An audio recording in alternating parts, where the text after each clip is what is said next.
Olha, que tal a gente fazer nossa retrospectiva de Direito Civil do Estratégia aqui 2025? Bom, vou trazer aqui os julgados que eu acho que são mais importantes, cara, de prova. Prepara aí o chá, o café, vai ser bem rápido, bem direto ao ponto, resumo o fundamento principal. Eu sou professor aqui de Direito no Estratégia, me chamo Felipe Duque, se inscreva aqui no canal, aproveite aqui nossa promoção, que tá acabando, né? E eu conto com sua solidariedade também aqui nos comentários para saber se está sendo útil para você, beleza? Primeiro julgado mais importante aqui é o julgado do STJ sobre retificação de registro civil para gênero neutro, ou seja, o STJ decidiu que é possível a retificação do registro civil para incluir o gênero neutro. E o fundamento principal é a dignidade da pessoa humana e também a autonomia do indivíduo para se autodeterminar na sua identidade de gênero sem que haja interferência estatal ou social. E aí a ausência de uma norma específica não impede que haja a retificação, porque segundo a STJ é incongruente você permitir a alteração apenas para transgêneros binários, porque o princípio da igualdade exige que você reconheça também pessoas não binárias que não se certificam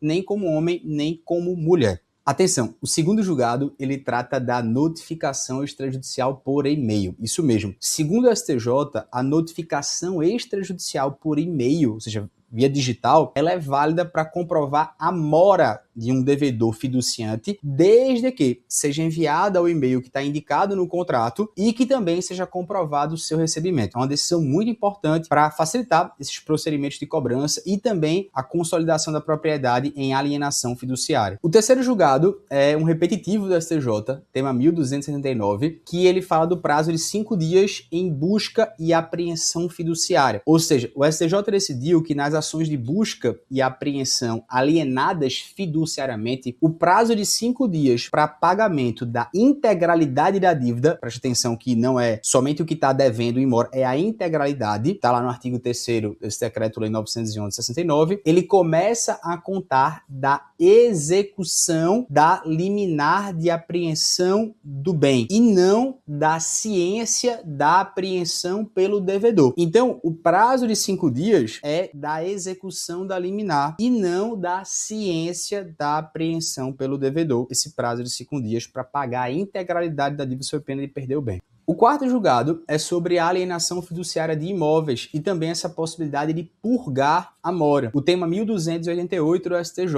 Antes da Lei 13.465 de 2017, o STJ disse que nas situações que estão ali consolidadas, você impunha-se fazer o desfazimento do ato de consolidação com a retomada desse contrato e também do parcelamento imobiliário. Mas depois, ou seja, porém, após essa lei 13.465 de 2017, quando a propriedade está consolidada, quando a pessoa já mora ali, mas não a mora não está consolidada, esse devedor fiduciante ele pode exercer o direito de preferência previsto no artigo 27 da Lei 9.514/97, somente se assegurados recursos suficientes para adquirir imóvel. E essa mudança, ela impactou diretamente milhares de contratos imobiliários que têm garantia fiduciária no nosso país. O quinto julgado, mais importante, é sobre responsabilidade dos provedores de internet por conteúdo gerado por terceiros. É um julgado longo, mas é fundamental porque o STF, ele julgou 2 temas de repercussão geral sobre o Marco Civil da Internet. E ali ele reconheceu uma inconstitucionalidade parcial e progressiva do artigo 19 ali do Marco Civil da Internet. A regra geral do artigo 19, ela não confere uma proteção suficiente para responsabilizar os provedores. E aí o artigo 19, na visão do Supremo, deve ser interpretado de forma que os provedores de internet, eles estejam sujeitos à responsabilização civil, ressalvada a aplicação das disposições específicas de legislação eleitoral e também dos atos normativos expedidos pelo TSE. Ou seja, o provedor ele será responsabilizado civilmente nos termos do artigo 21 do Marco Civil da Internet pelos danos decorrentes de conteúdos gerados por terceiros, sem prejuízo de ter também o dever de remoção do conteúdo. E é interessante que o Supremo também disse que na hipótese de crime contra a honra, você pode aplicar o artigo 19 sem prejuízo também da possibilidade de remover ou de fazer notificação extrajudicial. E em casos de sucessivas replicações do fato ofensivo, o provedor ele pode ser responsabilizado responsabilizado sim por decisão judicial após identificar as contas envolvidas. É como se houvesse também uma parte importante do julgado que o Supremo fala da presunção de responsabilidade do provedor quando tem um conteúdo ilícito, quando se tratar de um anúncio ou então também de um impulsionamento pago ou uma rede artificial de distribuição. Como se o Supremo falasse, nesses casos aqui você tem uma responsabilidade dobrada, você está anunciando, né? Você tem que olhar com cuidado o que você está promovendo. E também um dever de cuidado e circulação massiva quando tem um conteúdo ilícito grave. Então ele fala, o provedor ele é responsável quando não promove a indisponibilização imediata de conteúdos que são configurados como crimes hediondos, crimes antidemocráticos, atos de terrorismo, crime contra a criança, tráfico de pessoa, crime contra a mulher, discriminação de raça, cor e várias outras hipóteses graves. São os temas 987 e 533 de repercussão geral. O sexto julgado, ele trata sobre o caso de estelionato sentimental e também danos morais.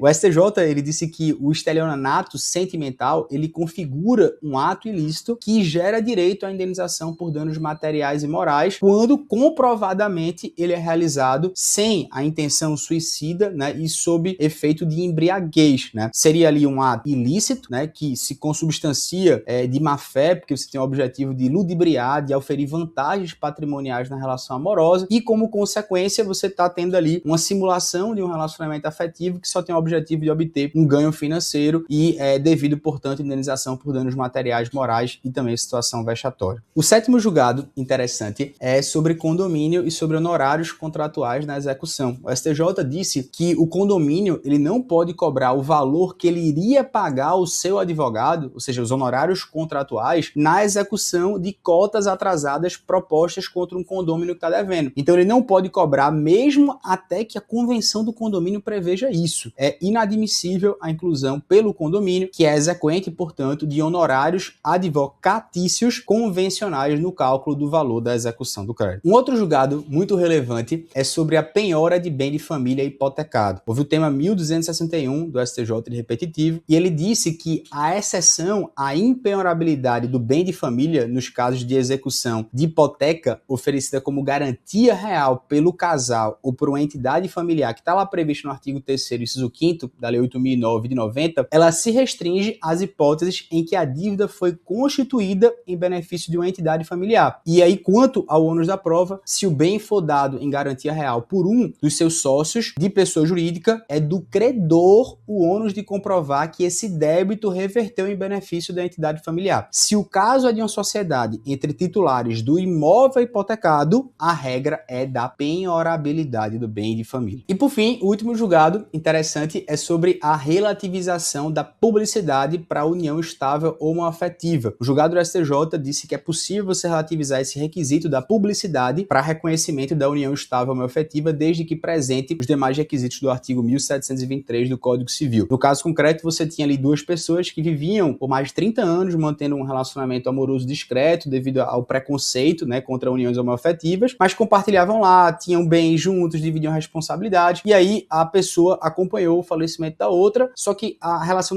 não tinha essa publicidade. E a publicidade, como requisito para a união estável, ela deve ser interpretada como o princípio também da isonomia, da dignidade da pessoa humana. Então, inviabilizar uma parcela social que frequentemente é estigmatizada por ausência dessa publicidade seria estigmatizá-la, quem pode optar pela descrição também como uma forma de proteção. Bom, esses foram os julgados aqui da STJ, tomara que você tenha aprendido, eu sei que foi bem rápido, né, mas a gente tentou aqui fazer justamente essa função, né, o resumo principal é a decisão. Comenta aí que você está gostando pra gente fazer de mais matéria. Se você não comentar, eu não vou fazer mais não, acabou aqui.